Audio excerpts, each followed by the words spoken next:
sabe? Então eu acredito que o Casarões levanta uma questão que é fundamental, ou seja, nós precisamos retomar o espírito que fez o Brasil bombar entre 30 e 80, com todas as contradições anexas ao processo de desenvolvimento, que foi brutal, ou seja, o país, uma industrialização sem reforma agrária, que gerou uma urbanização completamente desordenada, mas que nos colocou, mas que nos transformou na sétima economia do mundo. Ou seja, o Brasil, no final da década de 80, tinha o metrô mais moderno do mundo, que é São Paulo, com engenharia brasileira, com trens brasileiros, trilhos brasileiros, escada rolante brasileira. Nós construímos Itaipu e Tucuruí, né? E nós tínhamos o maior parque metal mecânico do mundo na década de 80. Né? Ou seja, com todas as contradições de 50 anos ininterruptos de desenvolvimento, até porque é um processo que é movido por desequilíbrio, gera desequilíbrio, nós chegamos à sétima economia do mundo, né? E com a base material pronta para o salto de qualidade. Aí nós nos perdemos ali. E acho muito particularmente que Lula e Dilma tentaram reconstruir esse processo do jeito deles, a gente pode até concordar ou não, e veio um golpe em 2016, né, que eu acho que é uma tentativa que, olha só, a Revolução de 30, desculpa eu só me alongar, ela derruba a classe dos comerciantes do poder no Brasil. Ou seja, o capital comercial ela é a piada do poder, né, em prol do capital industrial, por exemplo, que chega ao poder no Brasil. Então, a capital comercial, ou seja, comerciante, importação e exportação. Quem que hoje manda no... Quem que passou a compor o núcleo do poder político após a vitória do Bolsonaro, após o golpe de 2016? Os comerciantes, exportação e exportação, velho da Ravan. Entendeu? Ou seja, o retrocesso que o Brasil tomou desde o golpe de 2016 é imenso. O velho da Ravan, por exemplo, ele é o tipo de capitalismo que não nos interessa. Que é aquele capitalismo que vende importado, não produz nada aqui no Brasil e que trabalha na base do superlucro a partir da precarização do trabalho. Então o retrocesso que nós tivemos foi mais de 60 anos, ou seja, nós voltamos atrás da Revolução de 30. Aí entra no papo do professor Casarões. Os caras defendem trabalho escravo porque é pré-Revolução de 30. Né? Ou seja, olha o tamanho do desafio nosso. Tem muitas questões aí, Elias. Como que a gente vai falando de cada uma? É que se deixar o vamos, neurotípico, né? Vamos elencar as coisas aí. Você falou que falta um nacionalismo, inclusive, na esquerda, né? Totalmente. O que é esse nacionalismo? É entender o tamanho do Brasil, as necessidades da gente e brigar por isso lá fora? A gente meio que tá baixando a cabeça? O que vocês acham que é esse nacionalismo que falta na gente? Não, a meu ver, enfim, eu nem sei se eu usaria necessariamente esse termo, mas o que eu entendo ser nacionalismo, porque isso dá margem para uma série de interpretações semânticas que são complicadíssimas. Mas o que eu entendo que o Elias está propondo aqui, e está contido na fala do Casarões também, é ser capaz de perceber as questões que são estruturais e que são pertinentes para o nosso desenvolvimento. E isso passa por toda uma compreensão histórica e cultural de como o Brasil está organizado. Então tem algumas questões aí, a meu ver, são centrais, por exemplo, que o Elias traz na fala dele e no livro dele, inclusive. Precisa ter deliberação. Você precisa preparar uma geração inteira.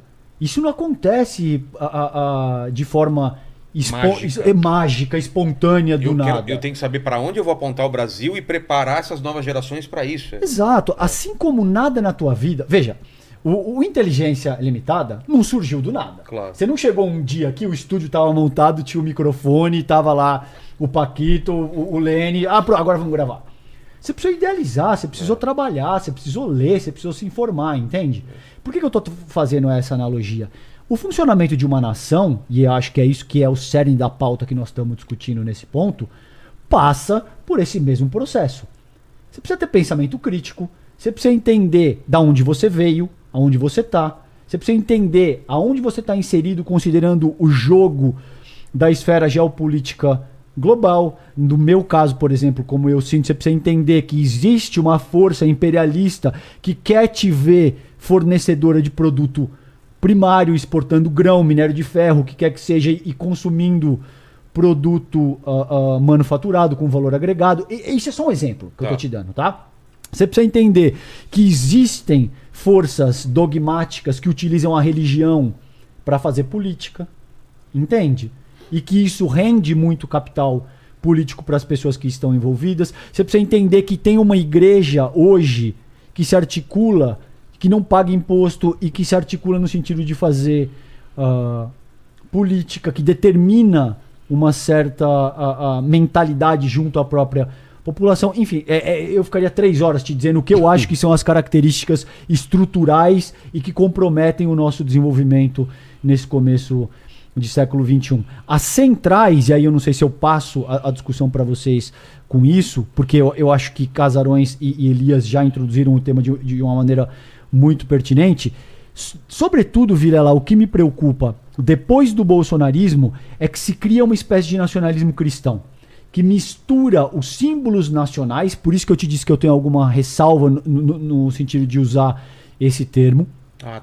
Mas a forma como o Elias explicou deixa claro que se trata de um nacionalismo legítimo, que se preocupa com o desenvolvimento do país, não é esse nacionalismo dos patriotas fachada, bolsonaristas, exatamente. Que vende a refinaria pela metade do preço. Exatamente, que vende refinaria para receber propina de 16 milhões em joias. Então, esses símbolos nacionais foram, de alguma forma, unidos com essa questão religiosa. A meu ver, se cria a partir daí um problema brutal que a gente tem hoje na mão, que é o nacionalismo cristão. Existe dado empírico que diz que no último ano, a despeito da gente ter o Lula na presidência, a gente teve eu não vou falar o nome dele. Não, nesse ano.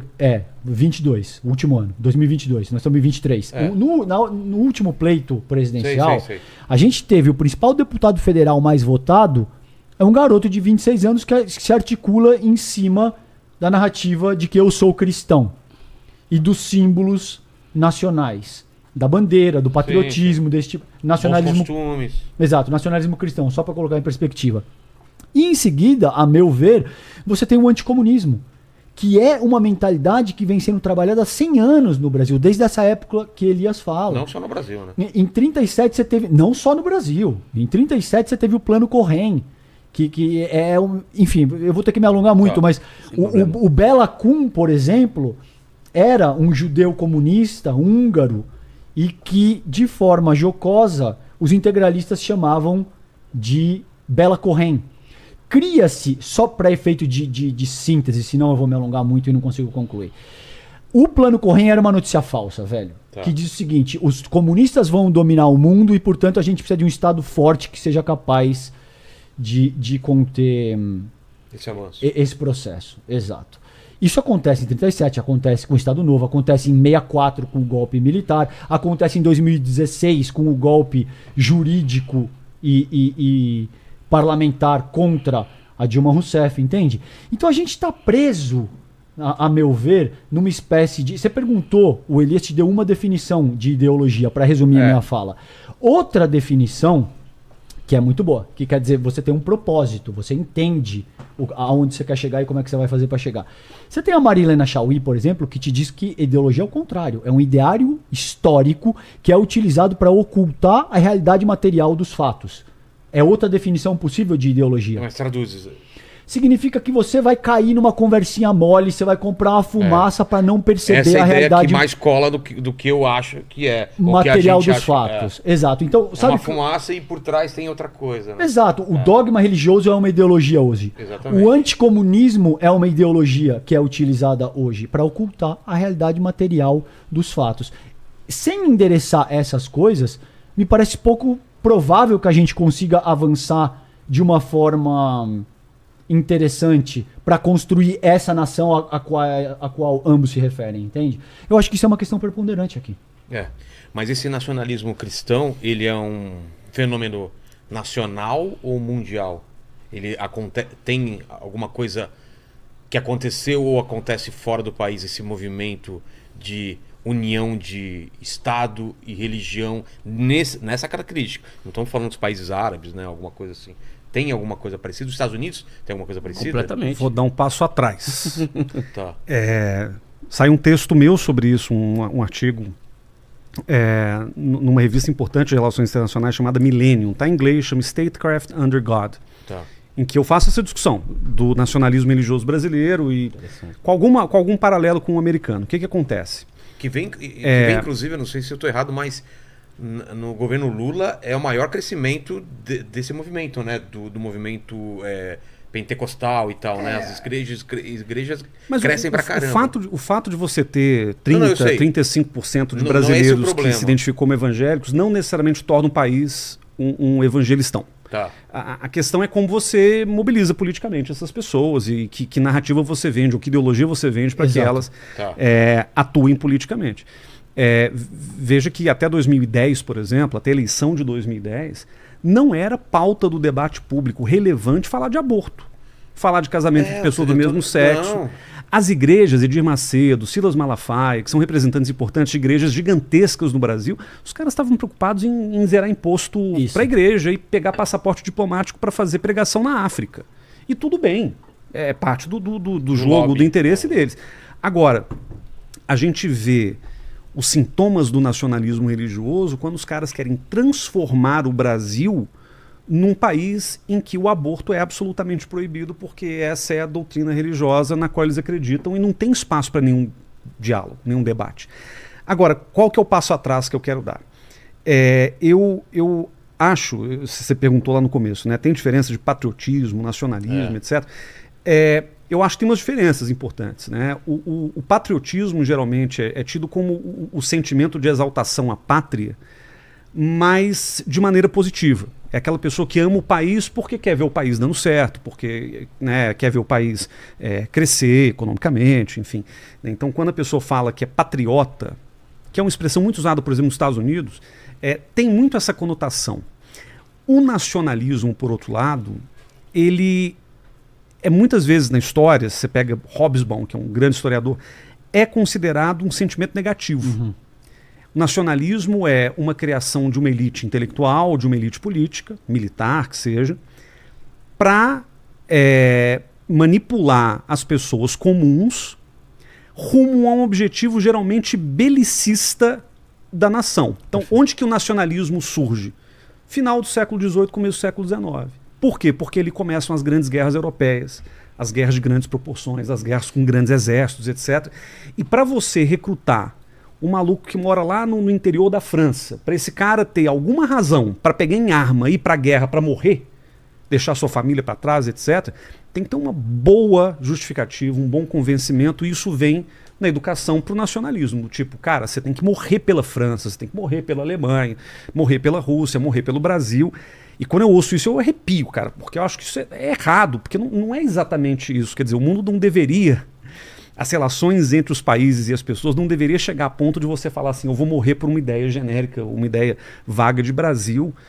Cara, eu morro pela minha família. Mas, então, o nacionalismo ele tem esse lado que é a ideologia criada justamente para justificar uma puta expansão militar, territorial de países como a Alemanha, de países como os Estados Unidos, como a Inglaterra e etc., num determinado momento da história. Né? Então, o patriotismo seria, vamos dizer, o sentimento do bem e o nacionalismo o sentimento do mal. Ambos são ideologias, no sentido de que ambos constituem um conjunto de ideias sobre o que está certo, o que está errado, o que a gente deve fazer como nação, o que a gente não deve. Mas, como qualquer ideologia, ela pode ser usada para motivos muito perversos, assim como pode ser usada para motivos positivos. E aí eu estou totalmente de acordo com o César e com o Elisa. Eu acho que falta ao Brasil um entendimento mais claro. E aí eu estou indo fundo na questão da identidade. Quem somos nós como nação? O que a gente quer? O Nelson Rodrigues inventou lá na época da Copa de 50 uma expressão chamada complexo de vira-latas. Né? E essa expressão tinha a ver lá com o contexto do Brasil ter perdido para o Uruguai, né, no Maracanã ali em 1950, na Copa. Mas ele vai falar do complexo de vira-latas muito pensando essa incapacidade que o brasileiro tem de se orgulhar dos próprios feitos, das próprias conquistas, né? Essa reiterada postura do Brasil de reclamar mesmo quando a coisa está indo bem. Né? E de cornetar, quando a coisa está indo bem. Não é à toa que a gente é campeão de meme, porque o meme aconteceu a tragédia, vem o meme em seguida. Se a gente ri disso, pelo menos a gente se sente um pouco melhor, parece. E vai que isso faça parte do jeitinho mesmo e tudo bem. Agora, qual que é o problema do complexo de vira-lata? O problema é que a gente é induzido, como sociedade, como intelectuais, como quem está pensando no Brasil, a importar ideias que vêm de fora, achando que elas são intrinsecamente melhores do que qualquer ideia que vem de dentro. Só pelo fato de ser de fora. E aí, o que isso nos lega, de legado mesmo? Liberalismo. Roberto Schwarzkopf, um grande intelectual, falava de ideias fora do lugar. É isso, o Brasil importa as ideias e não traduz direito. Ele pega chapada, aquela doutrina liberal, e tenta enfiar no Brasil. Até o marxismo, muitas vezes. Marxismo, Ah. a mesma coisa. Sabe? Conservadorismo americano, religioso. Os caras acham que por ser um produto norte-americano ou europeu, é melhor do que qualquer coisa que se pensa aqui dentro. Aí as consequências a gente começa a ver. Por exemplo, o nosso movimento nacionalista cristão, que tem um fundo católico, mas ele é sobretudo evangélico, ele é 100% importado do nacionalismo cristão norte-americano. Ah, é? Cara, você vê, do isso que eu ia discurso falar. que o Billy pastor... Graham. É isso que eu ia Não, falar. não. Não, O porque- discurso que o pastor faz no púlpito, lá no sermão que ele dá, até as teorias conspiratórias envolvendo LGBT, questões raciais, etc., todas elas são copiadas Ipsis literis, cara. É do que a mesmo? gente tem nos Estados Unidos. Isso é um baita de um problema, porque isso inclusive desloca aquelas que são as prioridades da própria comunidade evangélica aqui no Brasil. Os caras estão simplesmente repetindo uma verdade ou uma percepção da verdade sobre a realidade que não é a nossa. E isso se torna, eu acho, um problema real pra gente, que leva ao nacionalismo do Bolsonaro. Bolsonaro, aliás, tem um outro texto que eu escrevi que vai mais ou menos nessa linha.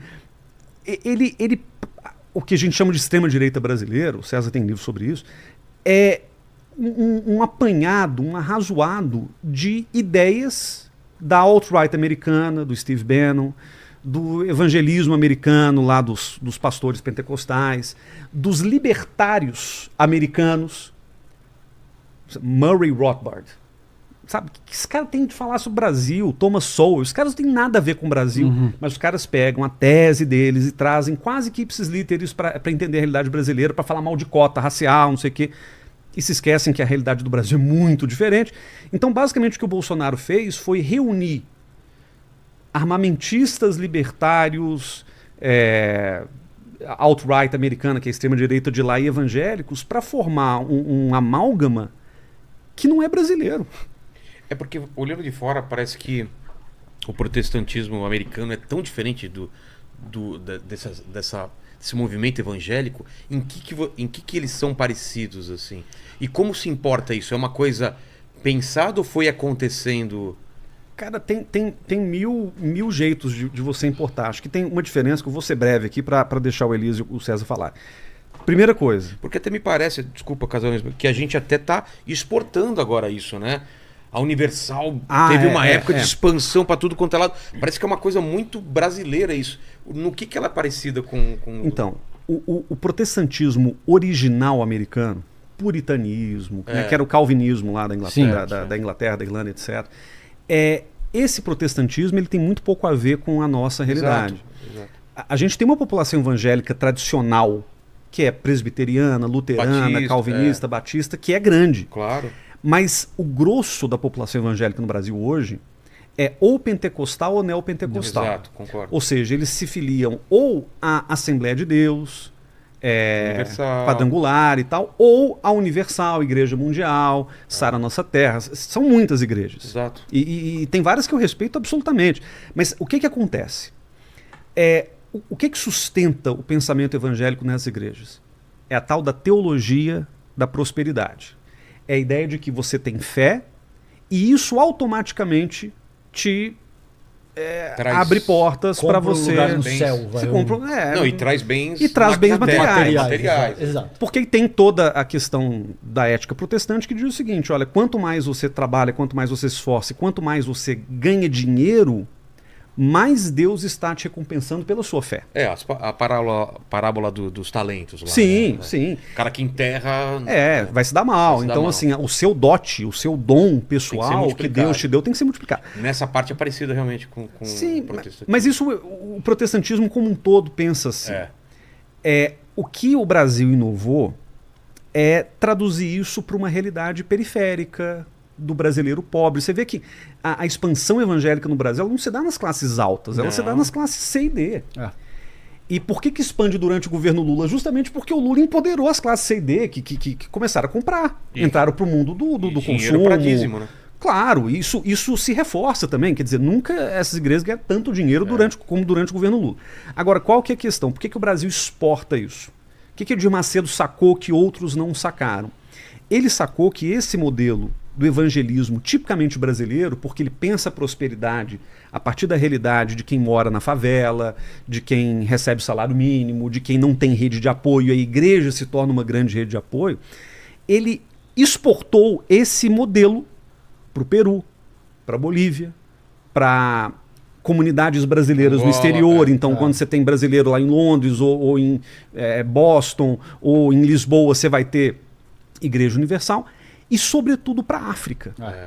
Porque a África, para os cristãos em geral, né, para os católicos no passado, para os evangélicos hoje, é vista como, cara, um espaço vazio para evangelização, para missionarismo. Então, eles querem ir para lá, pegar as pobres almas perdidas que estão ali na África e levar para a fé em Cristo.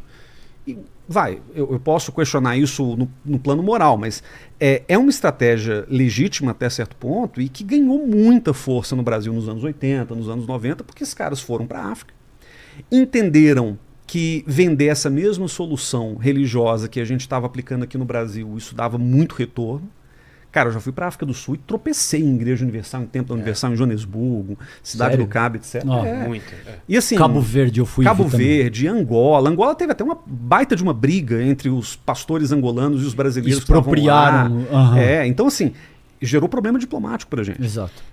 Agora, o que a gente não pode negar, e aí é culpa do Lula também, do governo Dilma, mas sobretudo do governo Lula, é que essa expansão da Universal, gigantesca pelo mundo, foi feita em grande medida com autorização e financiamento do próprio Estado brasileiro. E pela falta, ela estava chegando onde o Estado não estava conseguindo resolver coisas básicas também e dando um apoio dentro do Brasil, sem dúvida. Sim, dentro do Mas Brasil. lá fora, por exemplo, a Igreja Universal... Se o Estado tivesse, não seria essa expansão tão... Claro, mas o Estado ele pode trabalhar junto com a igreja. Acho que isso não é um problema.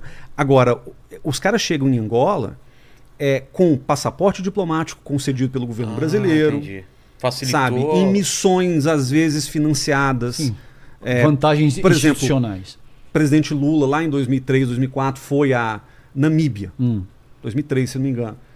Na comitiva dele, certamente tinha um pastor de alto escalão de alguma das igrejas, porque isso interessa a todo mundo, no fim das contas, né?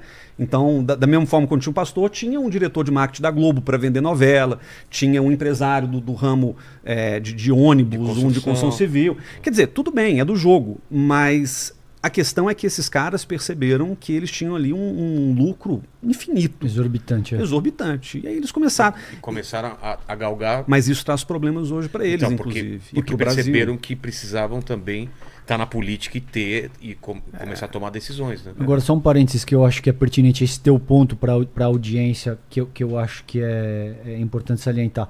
Para o meu segundo livro, O Tempestade Perfeita, eu fiz uma pesquisa com pastores e com 2 jovens de periferia, moram perto de casa.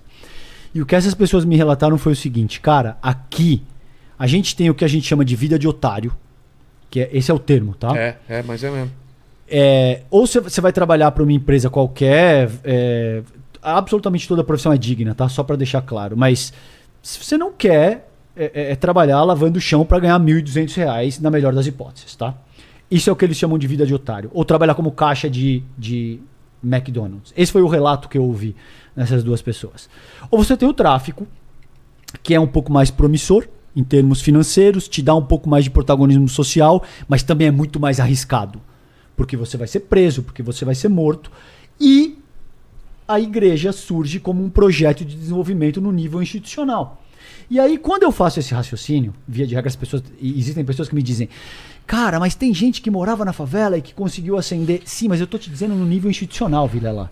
Eu tô dizendo, caso você não tenha nenhum grande talento enquanto comunicador, ou você não seja um cantor primoroso, ou um atleta, ou o que quer que seja. Se você não tem nenhum talento muito específico, no nível institucional, então pensa na pessoa mediana. Sim. Não existe nenhum projeto de desenvolvimento institucional que seja capaz de pegar essas pessoas das comunidades mais empobrecidas e dizer: esse é um caminho de desenvolvimento humano que você tem. Aí, e esse ponto é muito pertinente que você colocou, porque é de fácil compreensão. A igreja entra com muita força. O Casarões te colocou, sim, pode haver um projeto conjunto que seja entre Estado e igreja. O fato é o que está acontecendo hoje no Brasil, não é isso.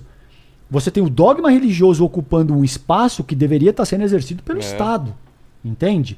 E isso é extremamente grave, Claro. porque acaba tolhindo todo o nosso desenvolvimento e você acaba tendo uma massa de gente fanatizada que cai pode nesse ser tipo pra de esparrela. Exatamente, que não está disposto a prestar a atenção no debate sociopolítico para coisas que efetivamente importam. Só quis fazer esse parênteses. César, por porque eu acho exemplo, que isso por que o homeschooling, né? Que é uma pauta importante, a ex-ministra Damares estava lá, falava de homeschooling, defendia isso, a torta e direito e tal. Homeschooling é uma experiência que você pode olhar do ponto de vista liberal que acha que o Estado ensina coisas desnecessárias ou erradas e ela quer ter o direito, por liberdade, de ensinar o filho dentro de casa. Você pode concordar ou discordar, eu acho que é muito problemático o homeschooling em vários sentidos, inclusive porque o Estado, bem ou mal, é quem cria um consenso básico entre as pessoas sobre o que é a vida em sociedade. Né? O Estado ensina coisas que acho que todo mundo vai concordar no fim das contas, que faz parte do que é ser brasileiro, etc. Mas o homeschooling ele era uma pauta liberal, defendida por muitos liberais, inclusive publicamente, mas era sobretudo uma pauta evangélica. Por quê? Porque para os evangélicos, o que interessa, quer dizer, não para todos os evangélicos, obviamente, não estou generalizando, mas para muitos evangélicos que estavam defendendo essa pauta é justamente o que o César falou. Você tira o Estado, tira qualquer tipo de ensino crítico, de pensamento alternativo, pensamento secular, da vida da criança, da vida do adolescente, e você coloca a pessoa numa bolha religiosa da qual ela não tem como sair, até porque ela não consegue nem ver o mundo para além daquilo. E aí é o rumo para virar teocracia. E o problema a gente viu essa pauta avançar, não vingou, pelo menos não vingou por hora, mas, por exemplo, nos Estados Unidos, como lá a questão da educação é muito federalizada, é pelos estados e não é um projeto nacional, lá você tem vários estados que legalizaram o homeschooling de um jeito tal. Basta ver o que são os Estados Unidos hoje. O resultado é lugares onde você tem terrorismo cristão, onde você tem supremacismo branco e todo tipo de barbaridade fruto de uma ideologização que foi levada ao limite. De comunidades inteiras que são absolutamente desconectadas da vida social mais ampla. Isso é um problema.